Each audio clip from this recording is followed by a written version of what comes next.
Bonjour Jean Lamour. Bonjour André Gandillon. Bonjour Florian. Donc nous débutons cet entretien de septembre-octobre qui traite de 3 dossiers: la crise des migrants, la démolition du réseau ferré français et la Russie de Vladimir Poutine. Nous faisons actuellement le second.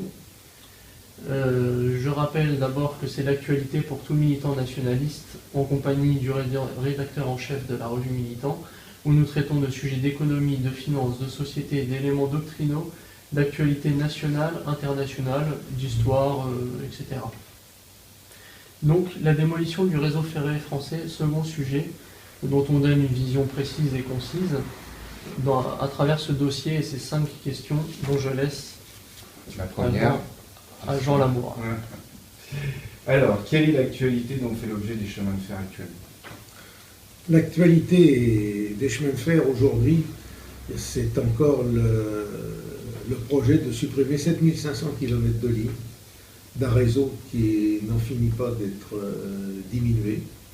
C'est aussi le rapport Duron d'un député socialiste qui préconise notamment la suppression des trains de nuit, la mise sur route de lignes transversales et les différents projets qui visent à démolir le chemin de fer un peu plus. La démolition du chemin de fer remonte à longtemps, mais là, on en rajoute encore une couche. Alors, je m'explique. La fermeture de 7500 km de lignes, on nous dit qu'elles ne sont pas rentables.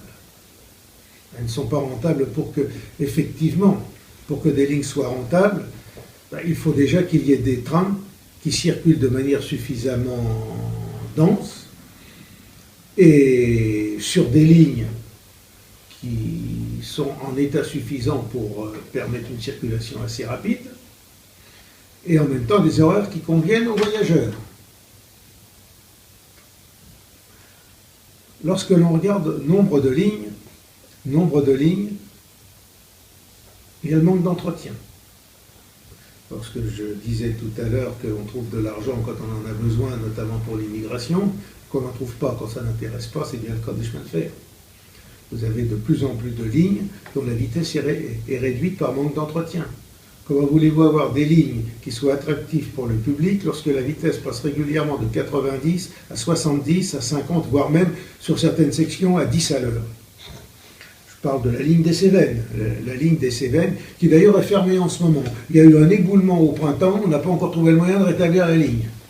C'est la baisse du service voyageur, en fait. La baisse du service voyageur. Ensuite, c'est facile, on déplace les horaires de telle manière que ça ne convienne pas aux gens. Je rappelle souvent, lorsque j'ai l'occasion de discuter avec des personnes, qu'il y avait une ligne qui avait énormément de voyageurs, c'était la ligne Nancy-Sarreguemines, dans les années 60. Il y avait un trafic important. Ça a été extrêmement simple pour la saboter. On a déplacé les horaires, la clientèle est partie. On a supprimé des fréquences, les gens sont encore partis un peu plus. En 5 ans, la ligne était fermée. Aujourd'hui, elle est déferrée. C'est la ligne qui fait Nancy, Château-Salins, Bénestrophe. Voilà. Si on veut casser le réseau, si on veut casser une ligne, c'est extrêmement facile. Il y a aussi, dans le fameux rapport Duron précité, la suppression des trains de nuit. Alors, dans le temps en France, le réseau était couvert de trains de nuit. Et c'était extrêmement pratique. Vous pouviez aller, par exemple, de Paris à Lyon, vous partiez à minuit et demi, vous arriviez à 6h30 le matin à Lyon, ceux qui voyageaient la nuit, vous n'aviez pas perdu de temps.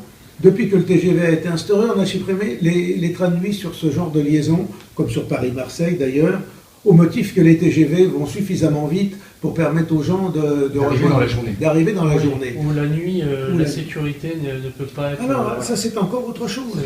C'est encore autre chose. La question de sécurité, ça c'est un non-dit. Mais je vais y revenir. Mais ce que je veux simplement dire, c'est qu'il y a une dégradation de la qualité du service. Parce que lorsque vous voyagez la nuit, vous pouvez partir vers 9-10 heures le soir, arriver le matin frais et dispo vers 6-7 heures. Tandis que là, vous êtes obligé ou de sacrifier une soirée et prendre une chambre d'hôtel, ou alors partir tôt le matin et sacrifier une partie de votre matinée. Oui, c'est ça. Qu'on ne vienne pas nous dire qu'il y a un progrès en ce domaine. Alors ensuite, la suppression des trains de nuit, il y a effectivement une question de sécurité. On avait réussi au cours du 19e siècle à supprimer les bandits de grand chemin et à établir l'ordre à peu près partout. Ça a duré jusque dans les années 70, aussi longtemps que la France était française. Et effectivement, dans les années 80, progressivement, on a vu des agressions dans les trains, des trains de nuit. C'est extrêmement facile. Des crimes atroces. Des crimes atroces. Autrement dit, comme on n'est pas en mesure là, de se donner les moyens d'assurer la sécurité des trains de nuit, tout simplement, on les a supprimés le plus possible. Ça arrange encore une fois. Ça arrange encore une fois tout le monde. Alors effectivement, il y a des trains de nuit qu'on n'ose pas encore supprimer. Ce sont ceux par exemple qui vont dans le Massif central sur Paris-Rodez, Paris-Albi, parce que là, il n'y a pas encore assez d'autoroutes, il n'y a pas assez de trains rapides pour pouvoir y aller. Je pense pas que ce soit demain que l'on verra une ligne TGV allant de Brive à Rodez en passant par Figeac et Cap-de-Nac. Alors donc on va encore garder les trains de nuit pendant un petit bout de temps. Mais on fait tout pour les supprimer. Et la destruction à long terme, c'est d'ailleurs d'avoir finalement plus que des lignes principales avec des traits rapides et écologiques. Voilà, on ne conserve que des trains qui s'arrêtent dans des grandes gares, et puis après, où vous prenez un taxi, ou vous prenez des autobus. Avec la loi Macron dont nous allons sûrement parler, là c'est facile, on met des autobus partout. À ceci près qu'on s'est rendu compte que lorsqu'il y avait une substitution d'autocars à des trains, la déperdition de voyageurs était entre 30 et 40%. Les gens préféraient prendre leur voiture plutôt que de faire un trajet en autocar. Ce que je comprends très bien, je réagis de la même façon. Donc, oui. Et alors, je voulais dire encore sur ces lignes que l'on veut supprimer, parce que c'est extrêmement important, vous avez la ligne, ce qu'on appelle la ligne d'Écos. Clermont-Ferrand, Neussargues, Saint-Flour, Millau, Béziers. C'était une ligne où il y a le fameux viaduc du Garabit chez l'œuvre d'Eiffel. Eh bien, cette ligne, aujourd'hui, n'a plus qu'un aller-retour par jour, fait avec un autorail, avec des portions dont la vitesse est réduite progressivement à 70 à l'heure, ou d'un temps on pouvait rouler facilement à 90. C'est une ligne électrifiée de Béziers à Neussargues. On supprime l'électrification, et à la place on met un autorail. On supprime les fréquences. Il y avait des trains de nuit sur ces lignes, on les a supprimés. Et maintenant, on dit, mais il n'y a personne sur cette ligne. Il n'y a pas grand monde, c'est pas rentable. Eh bien, comme il y a une autoroute gratuite en plus, l'A76 qui fait Clermont-Ferrand-Béziers, eh bien, on va mettre des cars. Alors, je vois quand même assez difficilement les gens faire 4 à 5 heures de car sur cette autoroute A67, même si les paysages traversés sont jolis. Il y a de quoi décourager beaucoup de monde. D'autant plus que là, ce ne sont pas les tarifs à 1,50 € de la loi Macron, mais ce sont les tarifs SNCF. D'accord. Alors, la seconde question, pouvez-vous nous faire quelques rappels historiques sur cette lente démolition de la SNCF? Alors, la démolition du réseau ferré français ne date pas d'hier. Le 19e siècle avait doté la France d'un magnifique réseau ferroviaire. La première ligne avait été inaugurée en 1827, c'était enfin Andrézieux-Saint-Étienne, c'était pour le transport de charbon. Ce qui faisait le deuxième pays au monde équipé comme ça. Le deuxième pays après l'Angleterre. Avec le plan Freycinet. Alors ça c'est venu après. Il y a d'abord eu en 1842, sous Louis-Philippe, la mise en place d'un plan national d'équipement qu'on a appelé le plan Legrand, du nom de l'ingénieur en chef des ponts et chaussées qui l'a mis en œuvre. Et c'était des grandes radiales qui partaient autour de Paris, avec juste une grande transversale Bordeaux-Marseille. Bon, évidemment, les gens ont critiqué la centralisation parisienne, bon, c'est un autre sujet. Mais on a eu cette étoile de Legrand. Puis, avec le Second Empire, on s'est rendu compte qu'il fallait augmenter le maillage. Il y a eu tout un réseau qui a été développé, ce qu'on appelle le Second Réseau, qui, au moment de la chute du Second Empire, donnait quand même en France un réseau de ferré de 18 à 20 000 km en étape.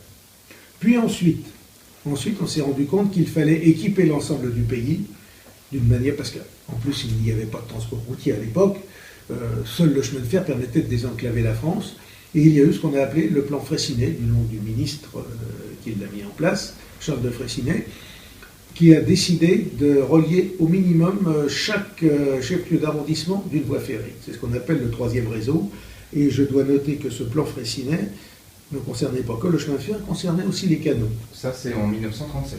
Non, ça c'est en 1882, 78-1882, c'est le plan Freycinet. Et 1937, c'est la création de la SNCF. Voilà. Et alors, ce plan Freycinet, donc, on a équipé la France. Alors, effectivement, ensuite, on a construit un autre réseau, un réseau à voie métrique, un réseau d'intérêt local, avec des lignes, c'était souvent des lignes qui longeaient le bord des routes, mais c'était aussi parfois des lignes construites de manière assez à voie métrique, mais qui nécessitaient des ouvrages d'art assez importants. Par exemple, la ligne Saint-Cécile-Vendôme-Florail dans la Lozère, le réseau du Vivarais. Bon. Alors effectivement, ce réseau pêchait sur un certain nombre de points. C'est ce qu'on a appelé les lignes électorales. Il y avait des lignes qui avaient été construites selon des tracés qui n'étaient pas très commerciaux, mais qui correspondaient à des avantages politiques à telle ou telle personne politique. Bon. On a construit des lignes secondaires à voie métrique sur le bord des routes, qui effectivement, avec le développement de l'automobile, bon, avec le temps, perdaient de leur importance, de leur intérêt. Oui, puisqu'ils longeaient des routes. Voilà, et puis bon, il aurait fallu vraiment les moderniser. Mais tout n'était pas à supprimer. On a tout supprimé quasiment, sauf peut-être 300 km, vous avez le réseau Corse, la ligne Nice-Digne, et puis le Blanc-Argent. Et la suppression, vous dites, commence surtout à partir de l'après-guerre, après 1945. La suppression commence dès les années 30. Dès les années 30, vous avez les premières mises sur route. Vous avez, par exemple, la Compagnie de l'Est, vous avez les administrateurs de la Compagnie de l'Est qui ont supprimé les trains entre Marle et Coulommiers pour mettre des cars qui étaient administrés par eux-mêmes.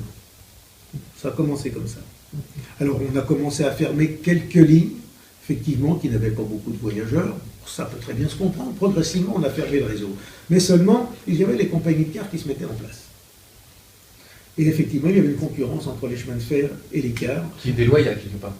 Qui était déloyale et qui avait aussi parfois son utilité, parce que les chemins de fer à l'époque n'avaient pas été modernisés. Vous aviez toujours des vieilles locomotives, vous aviez des trains marchandises voyageurs qui manœuvraient dans les gares, qui mettaient 5 heures pour faire 60 km. Bon, il y aurait toute une rénovation du réseau qui n'avait pas été faite à l'époque. Qui devait être en fait prise en charge par le Conseil régional. Qui aurait dû être surtout prise en charge par l'État. Ça aurait dû être un plan d'État. Ouais. Hein, mais comme les ministères sautaient tous les 6 mois ou tous les ans, il était très difficile d'avoir une continuité politique en la matière. Et devant cette concurrence routière, on a lancé ce qu'on appelle un plan de coordination. C'est-à-dire qu'on a décidé de coordonner les lignes de car et les lignes de fer, c'est-à-dire supprimer essentiellement des lignes de fer au profit de lignes de car pour relier certaines agglomérations. Alors effectivement, dans certains cas, ça se justifiait parfaitement, dans d'autres, c'était beaucoup plus douteux. Par exemple, lorsqu'on a supprimé les trains entre Auxerre et Nevers, qui sont deux villes de moyenne importance, il n'y avait aucune raison de le faire. C'était une ligne qui avait un trafic important, mais seulement il y avait des intérêts de compagnies de cars dans la région et autour des politiques locaux qui ont fait qu'on a sacrifié le chemin de fer pour la ligne de car. Et aujourd'hui, quand vous allez dans la région, vous voyez la voie enfouie dans les herbes et dans les arbres. Et même, il y a un besoin pour cette ligne, puisque Jean-Pierre Soisson, je fais un aparté, mais Jean-Pierre Soisson, lorsqu'il était maire d'Auxerre et président du Conseil régional de Bourgogne, avait lancé une étude pour la mettre en service, parce qu'il y a un besoin. Oui. Mais c'est un aparté. Et je dirais que lorsqu'on a dit qu'on a supprimé ces lignes pour des raisons de réduction de déficit, il ne faut pas se moquer du monde. Ah oui, bien sûr. Les 4000 km de lignes qui ont été fermées entre 1937 et 1939 ne représentaient que 8% du déficit des chemins de fer. Autrement dit, lorsqu'on nous dit qu'on a supprimé pour faire des économies, oui, mais on se moque du monde. Ouais, alors effectivement, on a créé en 1937 la SNCF. Alors c'est le Front populaire, le gouvernement Front populaire qui l'a créé, mais l'idée était dans l'air depuis longtemps. De toute façon, ce serait arrivé. Et à ce moment-là, à l'époque, on avait un réseau ferré, en gros, voie normale 40 000 km de ligne et voie métrique 20 000 km. Ça faisait quand même un réseau de 60 000 km. Aujourd'hui, les voies métriques, comme je le disais tout à l'heure, il n'y en a plus que 500 km en France. Et le réseau en voie normale qui faisait encore 34 000 km dans les années 70 est réduit aujourd'hui à 22-23 000. On va se retrouver bientôt dans la situation de l'époque de Napoléon III. Peut-être même pire d'ailleurs. Les progressistes détruisent la technologie, c'est étonnant. Et la France qui est comme ça sillonnée de ces lignes de chemin de fer qui sont restées à l'abandon, pour la plupart elles sont toutes à l'abandon. C'est pas du terrain qui est repris par l'État ou à qui il appartient? Alors ce qui s'est passé, c'est que lorsqu'on a fermé des lignes, on les a déférées et on les a déclassées, c'est-à-dire qu'on a rendu les terrains publics au privé. Alors, pour un certain nombre, les plateformes publiques ont été aliénées au privé. Dans d'autres endroits, en race campagne, vous pouvez encore suivre les lignes, ce qui fait le bonheur de ce qu'on appelle l'archéologie ferroviaire. Ce qui faisait, quand j'étais en culotte courte, moi, on allait faire nos cabanes en fait, aux abords de ces lignes désaffectées, et c'était un vrai bonheur, c'est la plus grande cour de réparation. Et en plus, il faut noter qu'il y a eu de magnifiques ouvrages d'art qui ont été faits. C'est en gros le travail de nos pères qu'on sabote et qu'on détruit aujourd'hui. Et il y a eu une réaction quand même dans les années 80-90, grâce à la FNOT, la Fédération nationale des usagers des transports, qui a engagé des recours contre les déclassements systématiques des lignes en disant qu'il fallait au moins les conserver au cas où on aurait besoin de les remettre. Donc aujourd'hui, les lignes déférées sont transformées bien souvent en pistes cyclables. Oui, bien souvent. Donc c'était sous François Mitterrand. Ça s'est fait sous François. Et on a décentralisé un peu Paris pour les provinces. Voilà, oui. C'est-à-dire que le scandale éclate à peu près dans les années 60, c'est-à-dire quand on s'aperçoit que les Parisiens se sont vus en fait retirer la petite ceinture et que en fait cette petite ceinture a servi à bien de nombreux endroits à faire de belles plus-values immobilières. Ah, la petite ceinture, elle a fait, surtout sur les gares de marchandises de la petite ceinture, il y a eu des plus-values immobilières qui ont été faites, notamment. Le 12e arrondissement s'en souvient encore. Ouais. Voilà. Et la petite ceinture, aujourd'hui, il y en a beaucoup qui seraient bien contents de pouvoir l'aliéner et faire des opérations immobilières dessus. Parce qu'aujourd'hui, c'est sous clé. Comment ça marche? Pour le moment, la petite ceinture est préservée. Ils peuvent la transformer en voie verte, ce qui peut faire qu'un jour, on la remette en service. Cela dit, on aurait installé des tramways sur l'ancienne petite ceinture plutôt que de les installer sur les boulevards des Maréchaux. Je pense que la circulation parisienne s'en serait trouvée beaucoup mieux. Et vous dites que depuis 1995, l'Union européenne de Bruxelles utilise des fonds d'État contre la SNCF un peu. Ils établissent les intercités eux-mêmes. C'est-à-dire que maintenant, non content de casser le réseau ferré, de laisser le gouvernement français casser progressivement le réseau ferré, parce que lorsque je dis qu'on a fermé 4000 km en 1939, la guerre étant passée, dans les années 50, on a recommencé. Le gouvernement Chaban-Delmas, avec Chaban-Delmas et Mendes France, ont fermé encore plusieurs milliers de kilomètres. Dans les années 60, il y a eu une accalmie. On a recommencé dans les années 68-71, on a encore fermé 5-6 000 km de lignes.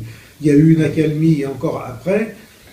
Quand on a transféré l'administration des lignes secondaires aux régions, on a pensé que les régions allaient les préserver, mais progressivement, elles les ferment. Là, en quelques années, il y a encore 600 km de lignes qui ont fermé. Non, elles sont fermées. L'exploitation est suspendue. Pour reprendre, on ne sait quand. C'est terrible ce que vous êtes en train de nous dire, c'est-à-dire qu'en fait, la SNCF est précurseur de la désindustrialisation de la France.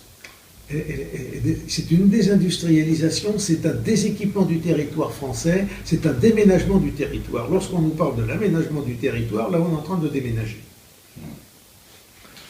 Et alors, pour en revenir à l'Union européenne a voulu établir la concurrence sur les réseaux ferrés. Alors moi je veux bien, il y a un certain nombre de choses qu'il faut revoir. L'exploitation de la SNCF est toujours en partie sclérosée, avec les syndicats qui ne jouent pas toujours leur rôle, enfin différentes questions, quoiqu'ils n'ont pas toujours tort, notamment au moment des grèves de 95 avec le gouvernement Juppé, mais là c'est autre chose. Et effectivement, il faut établir une certaine souplesse dans l'exploitation. vous pouvez réduire de 30 à 40% le fonctionnement des lignes secondaires, pour peu que vous allégiez non pas les règles de sécurité, mais les règles de fonctionnement. Ça fonctionne très bien en Allemagne, sans accident, on pourrait très bien les mettre en œuvre. Justement, je crois qu'on est arrivé justement sur ce sujet-là, la question numéro 3 portait sur que vous voulez-vous dire par l'expression d'un nécessaire maillage du réseau SNCF. Eh bien, la France est un pays qui, pour fonctionner de manière harmonieuse, doit avoir une population répartie de manière équilibrée sur son territoire. Or, on a assisté, notamment depuis les années 60, à un exode rural, à l'entassement des populations dans les villes et à la désertification des campagnes. Mais non content de cette désertification des campagnes, on a vu en même temps partir tous les services publics, et même parfois la fermeture des services publics précédait le départ des gens. Aujourd'hui, quand vous allez dans nos campagnes, dans nos petites villes de province, les services publics disparaissent progressivement. Je parle de la poste, je parle aussi des écoles, je parle des hôpitaux. Donc tout est fait pour inciter les gens à quitter les campagnes, à quitter les provinces. Et la fermeture des lignes secondaires ou des lignes de maillage, des lignes provinciales, fait partie de je dirais pas ce plan, mais de cette entreprise de démolition de ménagement du territoire français. Vous parlez des trains intercités, en fait. Ça. Je parle, bon, déjà les trains intercités, c'est une chose. Il y a quand même un fait extrêmement grave qui s'est produit l'année dernière, c'est la suppression de trains intercités reliant des villes comme Bordeaux et Clermont-Ferrand. Par exemple. Tout simplement, il manquait 5 millions d'euros. On n'a pas trouvé 5 millions d'euros. 5 millions d'euros, c'est à peu près ce que coûte un réfugié à assister par an. Mais on n'a pas trouvé 5 millions d'euros pour remettre la ligne en état. C'est ce qu'aura coûté Leonarda à l'État français. Oui, voilà, oui, voilà. On n'a pas trouvé les 5 millions et aujourd'hui, vous n'avez plus de liaison ferrée entre Bordeaux et Clermont-Ferrand. On vous propose des cars, le train de Bordeaux à Périgueux, puis un quart de Périgueux à Clermont-Ferrand. Je peux vous dire que ça ne fait pas recette. Oui, il y a un bon changement au milieu. Mais ça c'est grave. Et d'autres lignes suivront. Par exemple, on parle de supprimer les lignes Bordeaux-Hendaye. Donc les lignes secondaires... Mais ce sont des lignes importantes, des artères. Alors, on supprime les lignes, disons, de secondaires, on les supprime, et progressivement, le pays se vide de sa substance. Les villes ne sont plus reliées entre elles, les villes de Il n'y a province. plus de cohésion, il n'y a plus de cohésion. Il n'y a plus de cohésion. Et le véritable travail consisterait pour un gouvernement conséquent à penser un réseau en termes éventuellement de reconstruction de lignes ou de construction de lignes pour constituer un maillage et permettre, en installant des équipements, même au début à fond perdu, de telle manière qu'on incite les populations à revenir s'installer dans les provinces, d'abord dans des villes moyennes, puis après par capillarité, ça redescendrait dans les petits chefs de canton, et ainsi de suite. Ça ne va pas se faire en 5 ans, ça ne va pas se faire en 10 ans, ça va se faire sur 30 ans. Évidemment, avec des gouvernements qui changent tout le temps et puis qui n'ont que pour juste vision la prochaine échéance électorale, il est bien difficile de penser à 30 ans. C'est sûr. Mais alors, lorsque je parle de maillage, voilà où je veux en venir. Le réseau ferré français ne remplit plus son rôle d'aménagement du territoire. Et par exemple, une chose simple, vous avez entre Bordeaux et Périgueux, vous avez, pas Bordeaux-Périgueux, Bordeaux et Angoulême, certains courants de trafic. Vous n'avez aucune ligne de chemin de fer. Que font les gens près de la route? Avec les risques d'accident qu'il y a. Et vous dites aussi qu'on utilise d'autant plus maintenant la marchandise à travers les gros camions qui provoquent des problèmes d'embouteillage. Alors là encore, c'est le gros travail, le gros problème en France, c'est que contrairement à l'Allemagne où les cheminots allemands ont réussi à préserver leur trafic marchandises, nous en France on l'a carrément détruit, carrément saboté. Par exemple, le trafic du lotissement, c'est-à-dire des wagons isolés, c'est-à-dire pour desservir telle et telle gare et autres, là encore on a dit « oh c'est pas assez rentable, on supprime ». Si bien que progressivement, par capillarité, on a détruit tout le trafic marchandises français. Ce qui a permis de fermer des lignes et d'éviter de les entretenir. Et aujourd'hui, vous avez des camions qui circulent partout, de plus en plus. Alors que vous pouvez très bien, dans un certain nombre de cas, avec une organisation assez souple, Je dis là encore, bon, effectivement, il y avait des remises en état à faire parce que la structure était un peu rigide, le fonctionnement était rigide. Mais les Allemands l'ont très bien réussi. Le service du wagon isolé peut très bien fonctionner à travers un réseau et éviter qu'il y ait autant de camions sur les routes. Ouais. Alors, moi, la question qui me taraude, pour en finir sur ce volet, c'est est-ce que la SNCF est-il le premier pollueur de France ou pas? SNCF, premier pollueur de France. Moi, j'ai déjà entendu ça. La SNCF a déjà un réseau qui est électrifié actuellement pour plus de la moitié, et puis pour les 2 tiers pour les grands trafics. Pour les autres lignes, les diesels ne polluent pas tant que ça. Il vaut mieux regarder quand même toute la circulation routière qui est induite par la suppression du trafic marchandises. C'est un peu l'excuse pour s'attaquer à eux, justement. Vous voulez dire par là que d'un côté, on a une pollution qui est contrôlée et contrôlable, et de l'autre côté, elle est complètement sauvage et incontrôlée. Évidemment. C'est un peu ça, oui. Évidemment. Et par exemple, là, il y a à Saint-Chély-d'Apcher, dans le Massif central, il y a une usine sidérurgique. Elle est approvisionnée par chemin de fer. Parce que ce sont des coils, ce sont des grands rouleaux de ferraille. Bon, un train de marchandises amène ça sans difficulté. À la place, vous allez mettre 30 camions. Vous dites aussi, là, on a copié sur le modèle américain un peu, qui veut qu'on utilise les voitures en tant que particulier. Oui, effectivement, en France, on a copié le modèle américain, on a tout basé sur la voiture et non plus sur les transports en commun. Or, ils sont employés. Et ils sont employés. Si vous prenez par exemple la Suisse a conservé 95% de son réseau ferroviaire. Vous avez rappelé qu'ils avaient un bon modèle même actuellement. Et chez nous, on nous dit, bah oui, on prend le tram, on arrive en ville, on n'a rien. Il y a des moyens de combiner des locations de véhicules particuliers à la sortie des gares avec la circulation en train. Les gens s'adapteraient parfaitement pour circuler dans une agglomération et reprendre leur train. Et croyez bien que lorsque j'expose cette idée à nombre de personnes, elles approuvent. Oui, ça leur semble logique du coup. Surtout que maintenant, lorsque vous prenez la route, c'est un parcours d'obstacles. Vous avez toujours peur du radar à droite, du radar à gauche, du drone bientôt au-dessus de vous, de la puce embarquée sur la voiture pour vous épier. Non mais c'est sans parler des espèces de portiques de contrôle où en fait il y a, je sais pas, peut-être une 50aine de machines, détecteurs, armes infrarouges, caméras en fait, nocturnes, c'est pas ça. Enfin bref. Téléchronomètre, etc. Sur le service voyageur aussi, il y a un problème où on calque les horaires d'avion sur les horaires de train alors que ça ne correspond pas. Alors ça, c'est autre chose. C'est les horaires, la manière dont elles sont présentées au public. Jusqu'en 2007-2008, hérité du vieux Schex, qui était la Bible des voyageurs de chemin de fer, si je puis dire, vous aviez un indicateur papier, très bien fait. C'était un véritable ordinateur sur papier, vous aviez vos correspondances, on se retrouvait très très bien. Et progressivement, on a voulu supprimer cet indicateur papier pour le transformer en indicateur Internet. Sur des bornes. Sur informatique. Et alors maintenant, si vous cherchez vos horaires de voyage, vous voyez, je ne sais pas, par exemple, je vais prendre un exemple, je veux aller de Saint-Dizier à Aurillac. Déjà, bien souvent, on va vous indiquer le voyage n'est pas possible.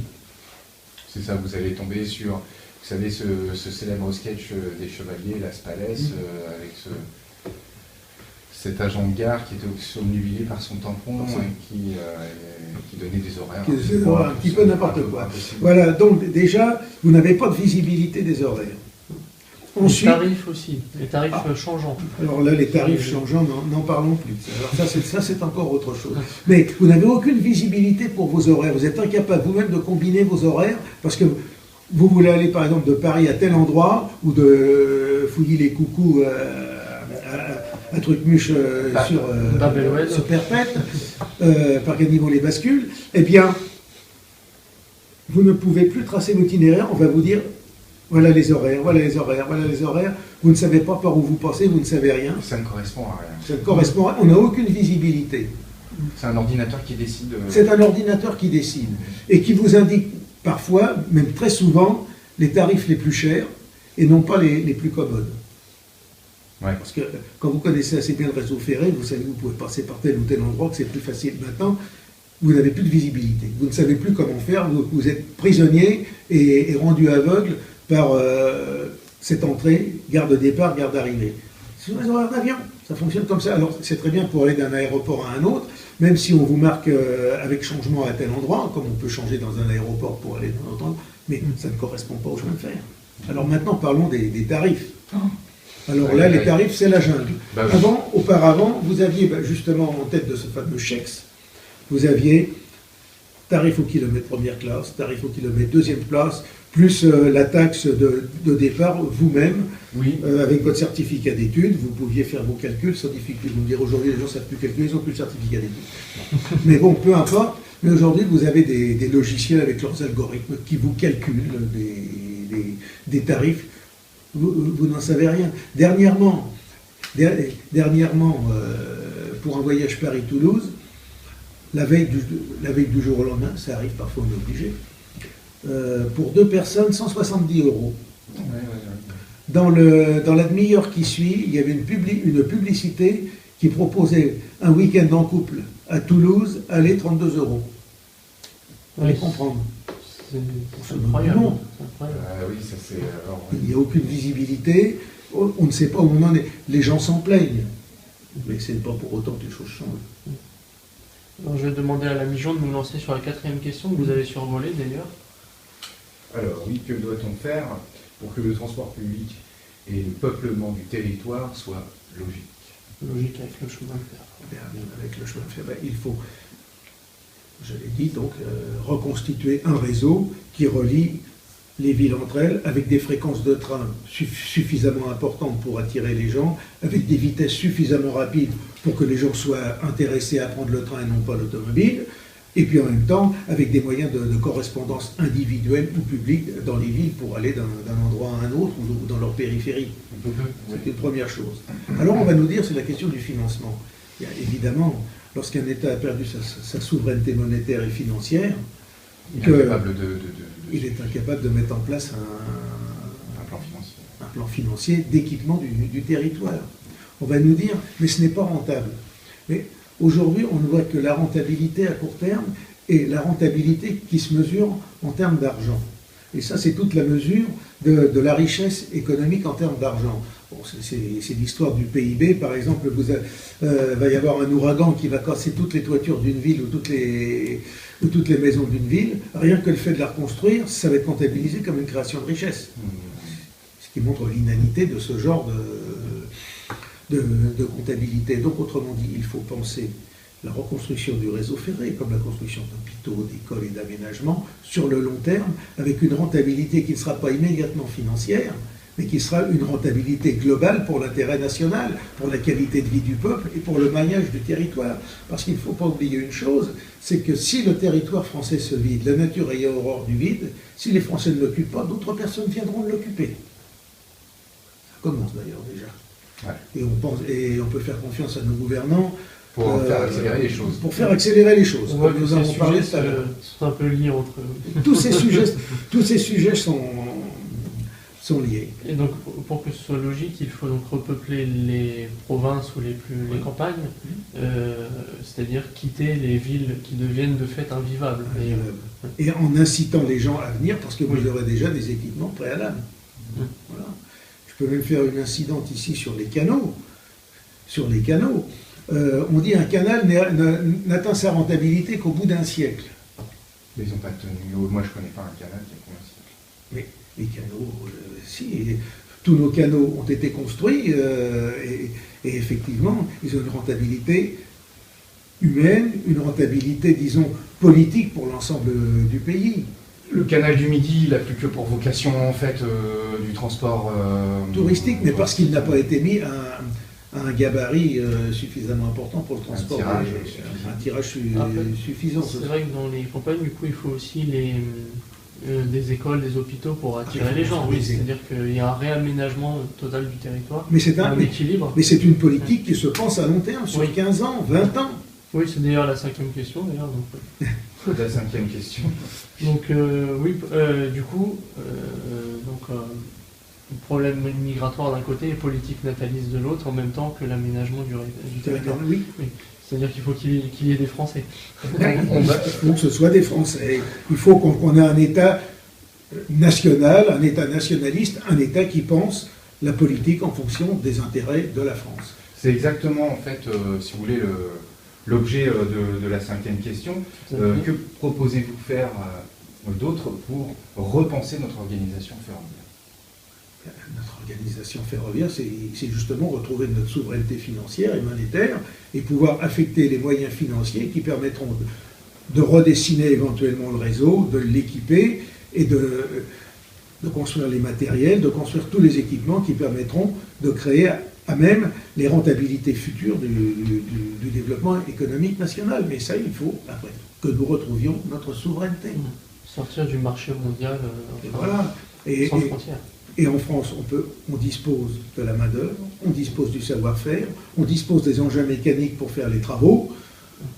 On a les ouvriers. On a tout ce qu'il faut. On a tout ce qu'il faut pour le faire.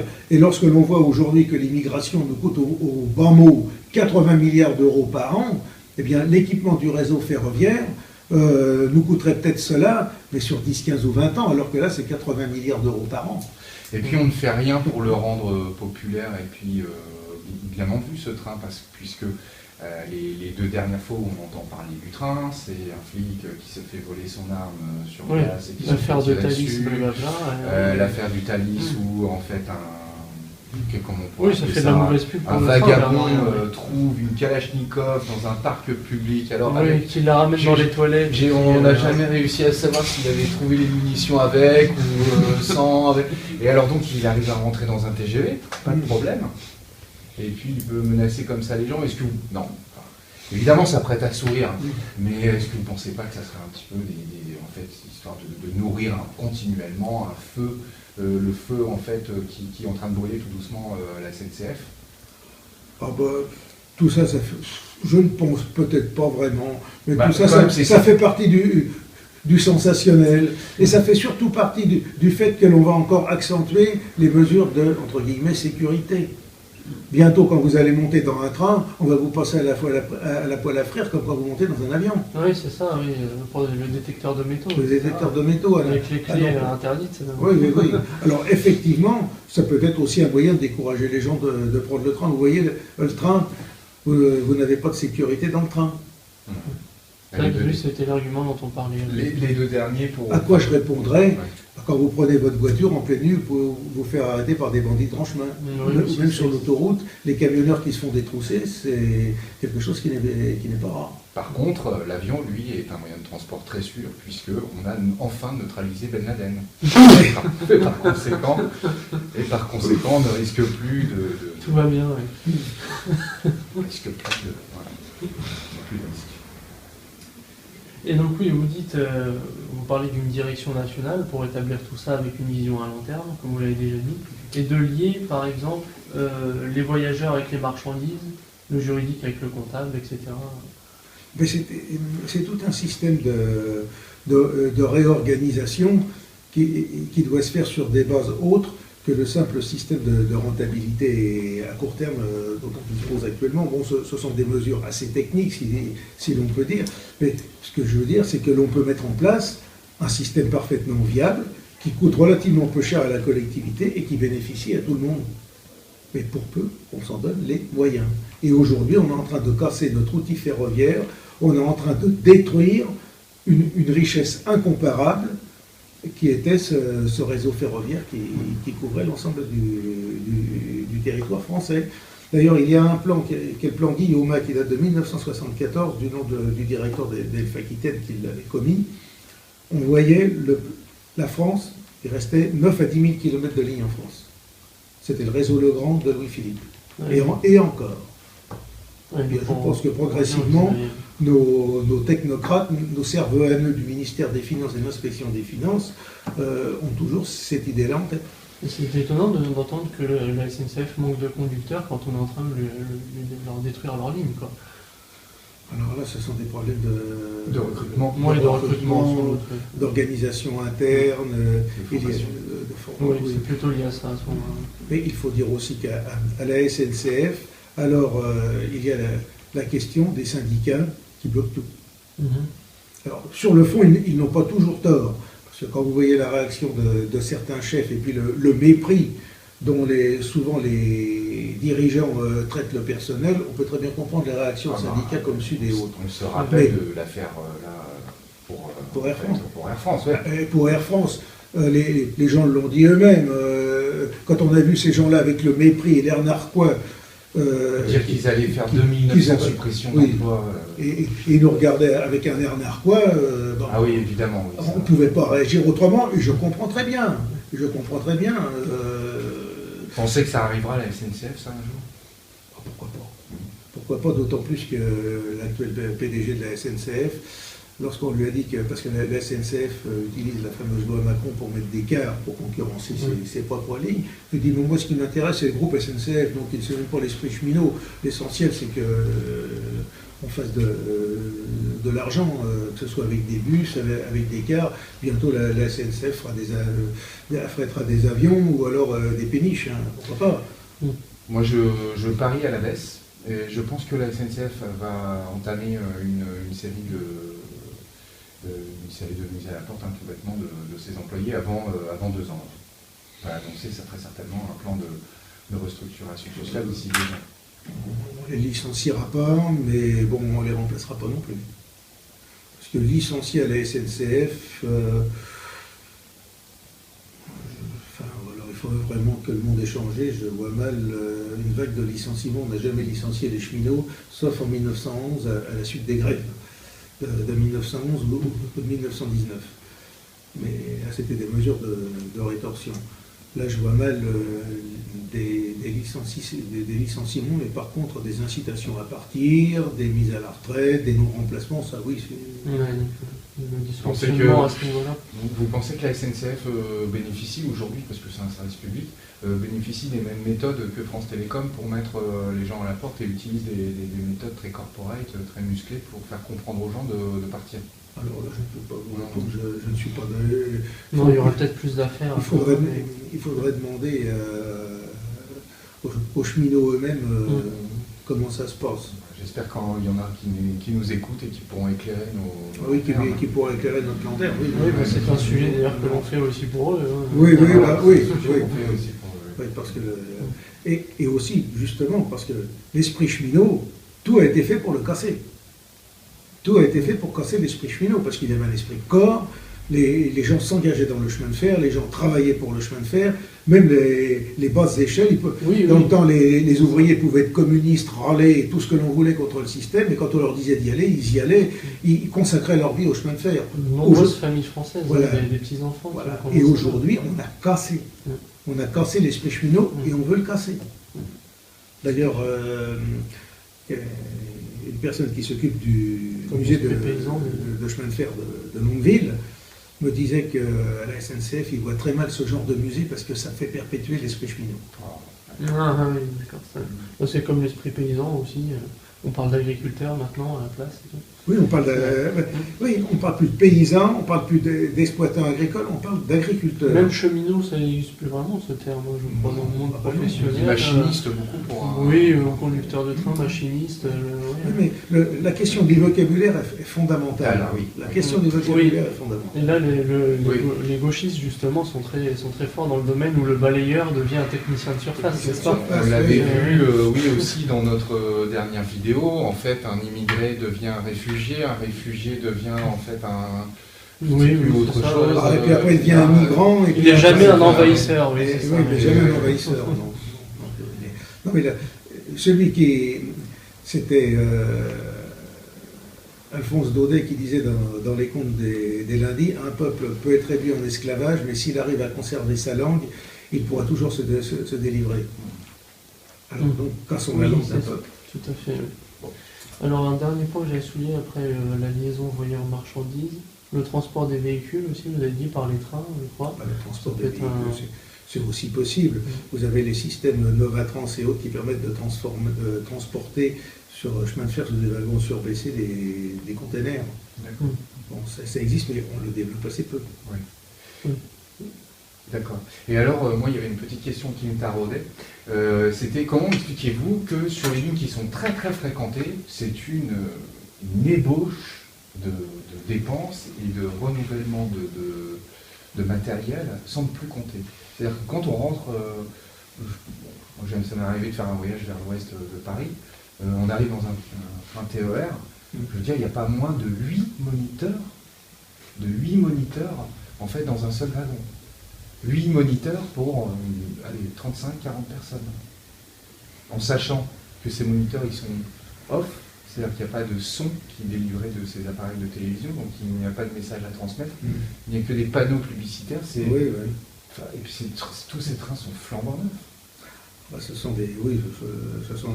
il fallait effectivement renouveler le matériel et en même temps alimenter l'industrie ferroviaire. Mais effectivement, il y a un tas de gadgets qui les équipent, qui pourraient très bien. Oui, c'est superflu. Superflu, oui, qui sont superflus. Oui.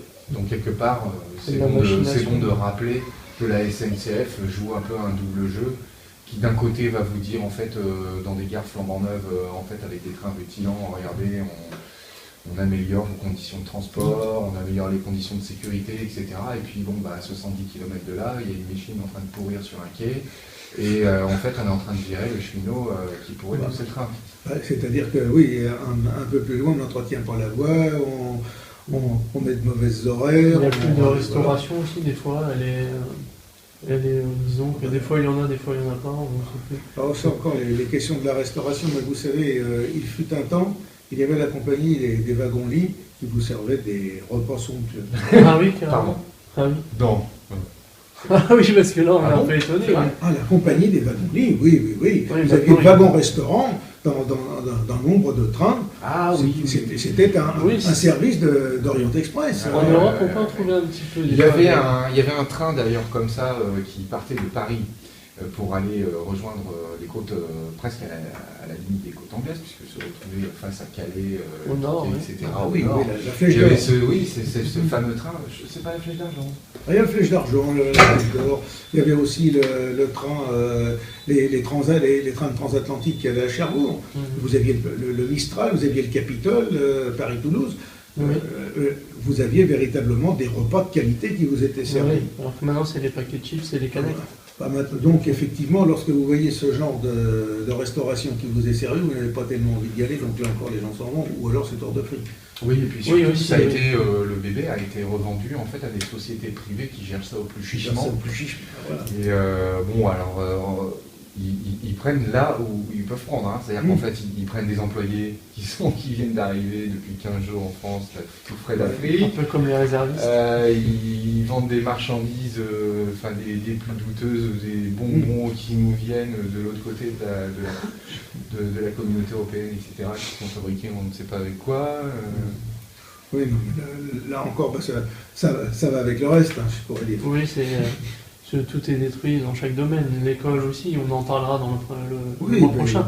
Oui, mais non, mais petit à petit, c'est la destruction de la France et de notre civilisation. Dans tous les domaines. On s'y retrouve partout, malheureusement. Alors un dernier point, tout dernier pour finir, autre que le réseau ferré ou le réseau routier, il y a les voies navigables qui posent problème. Alors, les voies navigables, là encore, les voies navigables, bon, au début, c'était tiré par des chevaux, et par des hommes surtout. C'est pour ça que vous avez les chemins de halage. Alors, c'était des péniches qui tiraient 80 tonnes. Un homme avec une bricole sur le dos pouvait tirer facilement 80 tonnes. Oui. Bon. Après, on est passé avec des péniches sur le canal du Midi, c'était 250 tonnes. Vous avez eu, dans les années 1825-1830, sous la Restauration, l'instauration d'un autre gabarit, le gabarit Becquet, le baril qui est 300 tonnes, à peu près, si je me souviens, par péniche. Et après, on a eu le gabarit Fraissinet, qui est des années 1880, qui est celui aujourd'hui de quasiment tous les canaux. Tous les canaux. Sauf le canal du Midi ou une portion du canal du Nivernais, ou le canal d'Orléans, qui est fermé maintenant, et que certains voudraient rouvrir au moins la navigation de plaisance. Et ensuite, il y a les canots plus modernes, avec des péniches de 1500 tonnes, voire 3000 tonnes si elles sont couplées. C'est plutôt pour l'Allemagne où en fait les pays... Pour l'Allemagne, mais chez nous aussi, on pourra avoir ça. Ouais. Bon, il y a la Seine. La Seine est équipée avec ce type de péniche. Le Rhône est équipé avec ce type de péniche. Oui. Mais seulement, ce sont des cul-de-sac. Ouais. Alors que, en France, là encore, il y avait eu le projet de canal Rhin-Rhône, qui a été arrêté par la funeste Voynet en 1997. Oui, oui. Alors le canal Rhin-Rhône remontait la vallée du Doubs et permettait de mettre en liaison le Rhône et le Rhin avec un canal à grand gabarit. On a arrêté ça, soi-disant, pour des raisons écologiques, les petits goujons dans le Doubs, etc. C'est absolument faux. Les Allemands ont fait un canal Main-Danube, qui relie le Rhin et le Danube, en utilisant à peu près la même configuration fluviale. Eh bien, l'environnement était parfaitement préservé, les petits goujons continuent à rouler, à nager dans les rivières et ça ne gêne personne. Bon, on a arrêté ce canal.